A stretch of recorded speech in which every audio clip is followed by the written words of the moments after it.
Hello everyone, I hope all of you are doing well. Even today, I will be discussing about sociology for class 12. To begin with, in our previous classes, we had discussed about the institutional structure, which is your unit 3. And under that, we had discussed about the marriage, and we had discussed about the marriage among the tribals. And today, I would like to discuss a little bit about the marriage among the Hindus. I repeat again, marriage among the Hindus. Okay, now, marriage for the Hindus is not just a social bond, or it is not just a social contract, but it is something which is permanent, and it is for a lifelong process. And that is the reason why it says that it's a sacrament, which means religious bond. And it also has a religious duty to perform. Okay, so there are some duties, as a couple, which they have to perform. And this is the reason why two individuals are, joined forever in order to fulfill the basic aim of life. I repeat again, the basic aim of life, called as Purusharthas. Okay, Purusharthas, Purusharthas, which means the basic aim in life. So they have these Purusharthas and these basic aims which they have to fulfill. Now, what are those basic aims in life? Okay, the first one is Dhamma, which means the duty. In order to fulfill this duty, what they have to do is, they have to do it in a ethical way. Okay, which means they have to do it in a good way. Okay, in a good way. And the second is called as the Artha. Artha means positions. Okay, positions refers to the wealth and the power in order to fulfill the basic necessities of the family. Okay, so Artha is also very important here. The next is called as Kama. Okay, Kama means the physical desires. Okay, when two individuals, come together, they make love with each other, and that is what it means by Kama. And the next is called as Moksha. Moksha. Moksha, Moksha, which means the ultimate spiritual release. Okay, I repeat again, the ultimate spiritual release. According to the Hindus, it says that in the cycle of life, in the cycle of life, we have, we go through pain, we go through joy, which means there are lots of ups and downs in one's life. And that is the reason why, it says that in order to release ourselves from all the cycles of life, one has to attain moksha, which means the ultimate spiritual release. Okay, that is what it means here. And the next point that I would like to discuss with you is about the aims of Hindu marriage. I repeat again, the aims of Hindu marriage. The first point that I would like to emphasize is, we have discussed about the marriage as a sacrament. Sacrament means the religious bond or something which is sacred to them. And or samskara marriage, that is what they call samskara marriage, Samskara. I repeat again, Samskara, samskara marriage. Okay, so samskara marriage is a ceremony of purification. That is what the Hindus believe. Okay, and this is one instance through which it purifies, the soul and the spirit of an individual. Okay, so it is only through marriage that this samskara is being achieved here. The next is, there are some religious obligations which, the couple has to perform, and it has to fulfill. So the religious obligations which they have to fulfill is dhamma, which we have discussed just now. Duty. Dhamma means the duty which they have to perform. The next is called as praja. Praja means procreation. Praja means procreation. Procreation means, when two couples, come together as one, what happens is that, they have to beget children. they have to give birth to children. And this is the reason why, this is the second, religious obligation which they have to fulfill, okay? And the next is called as the Radhi, okay? The next is called as the Radhi, which they have to fulfill. So those are some of the aims of Hindu marriage here, okay? And again, under this aims of Hindu marriage, we also have Grihast, okay? Grihast, what does it mean here? Grihast means the sacrifices, and the offerings, which offering of hospitality to guests is what a Grihast should, should perform. Okay, so now who is a Grihast here? According to the Hindus, there are 4 stages of life, and this is the second stage of life. Okay, I repeat again, Grihast is the second stage of life for the Hindus. Okay, and here we can also refer this person as an householder. Okay, H-O-U-S-E, house, H-O-L-D-E-R, householder. Okay, so Grihast is also a householder. And during this period, what he has to do is that he has to start the family. Okay, he has to start a family, and also procreation, comes along with that, and he has to fulfill the needs of the family. Along with that, okay, he also have to perform sacrifices. Okay, and this performing of sacrifices, can only come through the marriage. The second is offering hospitality to guests. So all those duties can be fulfilled only when he has a wife. And that is the reason why, this Hindu marriage is as important as it is. Okay. Now, the next point that I would like to emphasize is the rules of mate selection. Okay. I repeat again, the rules of mate selection. Okay. Now, what are the types of rules do we have here? The first is rules of endogamy. Okay.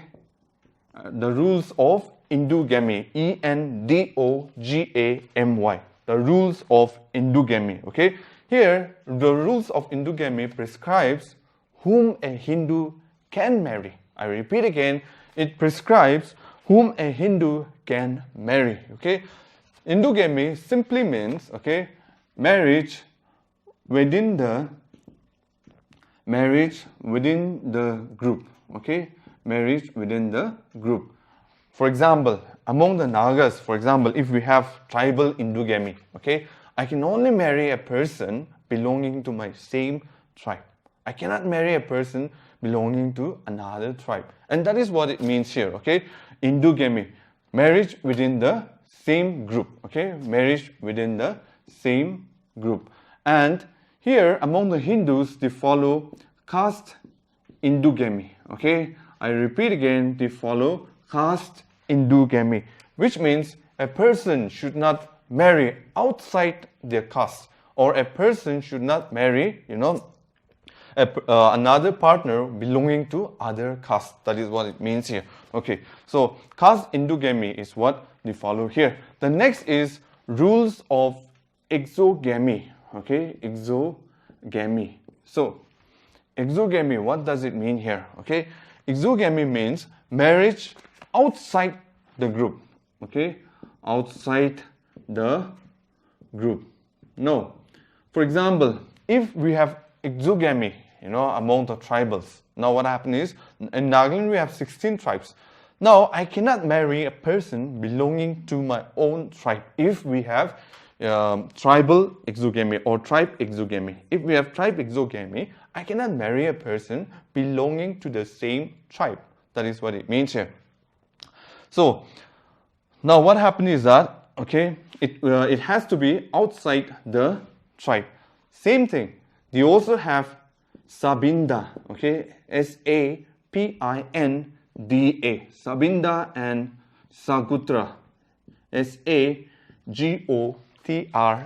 Sagutra, okay. So this rules of exogamy says that it prescribes whom a Hindu cannot marry. You cannot marry those people, okay. Now, what are they here? Okay, Sabinda, okay. Sabinda means, okay, belonging to the same ancestor, okay, belonging to the same ancestor, okay. So what happened is that if you belong to the same, or the Sabinda, okay, you cannot marry that particular person, which means you are descendant from the same ancestor. That is what it means here. The next is called as Sagutra, okay. Sagutra, which means the same clan lineage, which means you belong to the same forefathers, and that is the reason why, you're not allowed to marry a person belonging to Sabinda or Sagutra, belonging to the same Gotra and same Binda. That is what it means here. Okay. Now, in the modern times, we can see there are some people who marry outside their own caste also. Okay, they marry persons outside their own caste, and this type of marriage, okay, who marry outside their caste is called as intercaste marriage. Okay, I repeat again, a person who marries outside their caste is called as intercaste marriage. Okay, so traditionally this type of marriage is not allowed by the society, but there are two important provisions. Hindu Marriage Act of 1955. I repeat again, Hindu Marriage Act of 1955 and the Special Marriage Act of 1954. These two provisions legalized the intercaste marriage in India among the Hindus. That is what it means here. Now, again, there are two forms of marriage again among the Hindus which I would like to discuss with you. The first one is called as hypergamy, Hypergamy, hypergamy, or anuloma, Anuloma, anuloma. Okay, so what is this hypergamy and anuloma here? Okay, it is that form of marriage. Okay, it is that form of marriage where the ritual status of the man or of a man is higher than that of the women. Basically it means that the status which is the caste among the Hindus. Okay, the caste of the man is higher than that of the women. For example, okay, if the man is a Brahmin, and the woman is a Vaishya, okay, now what happens is that this type of marriage is called as hypergamy. Why? Because Brahmin is at the top, second comes Kshatriya, third comes the Vaishyas, and the fourth comes the Shudras, right? And that is the reason why, if the man belongs to the upper caste and if the status of the women is low, okay, the caste of the women is low, then this type of marriage is called as hypergamy or anuloma. Okay. Now, the next point is hypogamy. Okay, hypogamy, Hypogamy, hypogamy, or pratiloma, Pratiloma. Okay, Pratiloma. Pratiloma. It's the opposite of the hypergamy. Okay, here the ritual status of the women is higher than that of a man. Okay, the ritual status of the women is higher than that of a man. Okay, so the woman's ritual status is higher than that of a man. For example, if the man is a Shudra and the woman is a Kshatriya, and if they marry each other, okay, this type of marriage is called as hypogamy or pratiloma. Okay, hypogamy or pratiloma. Now, so these are some of the forms of Hindu marriage. Again, I would like to discuss a little bit more about the different forms of marriage again, okay, among the Hindus. Now, there are 8 different forms of marriage. The first form of marriage is called as Brahma marriage. Okay, Brahma, Brahma, Brahma marriage. Okay, now Brahma marriage here, okay, means the father gives his daughter, okay, to a man who is well versed in Vedic literature and also very well behaved. Okay, and that is why, the father gives her daughter to the hand of this man. The next is called as Daiva, D-A-I-V-A, or Diva. Okay, Diva marriage is one where, the father gives the hand of his daughter or gives her daughter to a priest, okay, who perform marital rituals. Okay, so this type of marriage is called as Deva. Okay, the next is Arsha, A-R-S-H-A, Arsha marriage. Arsha marriage means, here the father of the bride, okay, or the girl's father receives a cow or a bull or even the pair, okay, from the man. If he receives it from that particular man, then he gives the hand of his daughter. The next is called as Prajapati, P-R-A-J-A-P-A-T-I, Prajapati or Prajapatiya, P-R-A-J-A-P-T-Y-A, Prajapatiya. Okay, Prajapatiya means, okay, here, the man or the woman is not paying any dowry. Okay, so the father just gives the hand of his daughter to that particular man. Okay, and then they get married. Just that the father-in-law, or sorry, the father of the woman gives blessings, okay, to that couple.